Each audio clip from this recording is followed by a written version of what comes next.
So crashes, they are like important. They set how the drop hits, a new section hits, and I work on them with audio clips. So let's look at it. So this is the crash, and it's basically the layering of these two.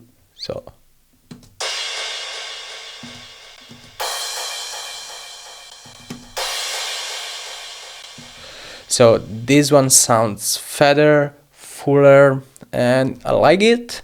And this is how I did it. I just went with the utility to narrow it down a bit because it was too wide for my taste. Then I used the EQ8 to kind of like EQ it. And as you can see, it's too harsh, there's too much mess, but it's clean.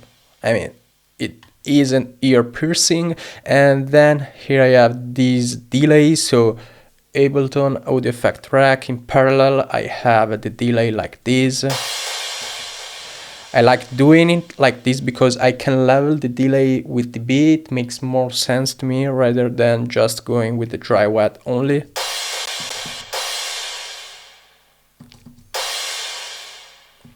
So the delay sounds like a sort of splash.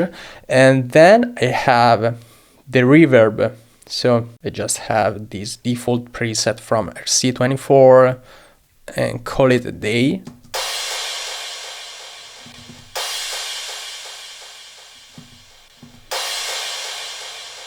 I know that this reverb is going into the drums room reverb, but I want the crash to be more reverbered, and it's not really a problem to have a double reverb in this case.